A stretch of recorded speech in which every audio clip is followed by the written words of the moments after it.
Great to see you here.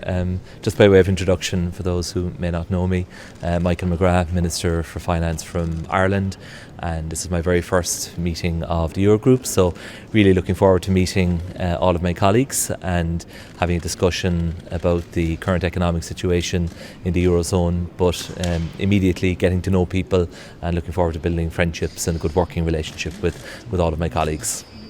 How concerned are you about massive subsidies by France and Germany? Is this putting the single market in danger?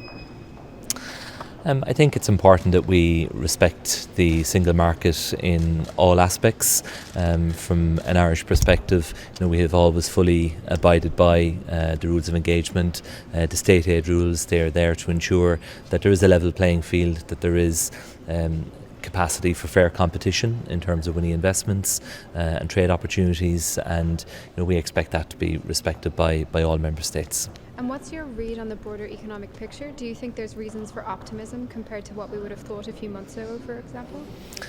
I think we are still looking at a challenging situation, but the fact that inflation now, it would appear, has peaked is a positive development, and many consumers will be hoping for some relief across the months ahead in 2023.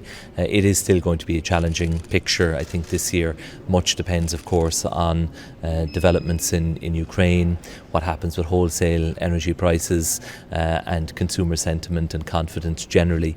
But from an Irish perspective, we do anticipate that the Irish economy will grow in 2023, albeit more modestly than before, and we're quite optimistic that despite the headwinds, we have such a broadly based and diverse economy in Ireland that we will continue to outperform many of our European peers.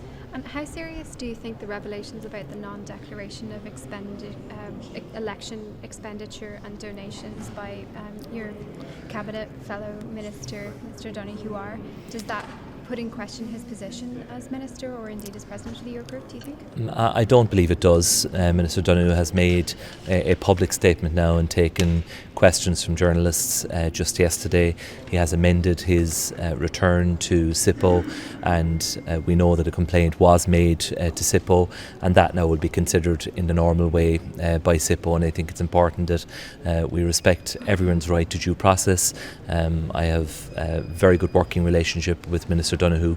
I know that he takes with the utmost seriousness issues around ethics in public life and upholding the highest possible standards, and I very much support the fact that he has made a statement, is fully willing now to cooperate and engage with SIPO, and I think we just have to allow that process to take its course. But he absolutely can and should continue in his role in Ireland, in the Irish government, and indeed as president of the Eurogroup as well. And then just finally, on the attempts to find a deal regarding the Northern Ireland Protocol, Sefcovic and Cleverly are supposed to speak by video today. What are you expecting from that, and do you get the sense that we're close to a breakthrough here?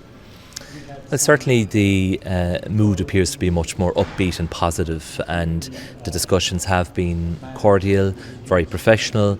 There have been very few leaks, which I think is good news, and we don't quite know exactly what is going to be said later on today, but the fact that the discussions have continued, it would appear that they have intensified.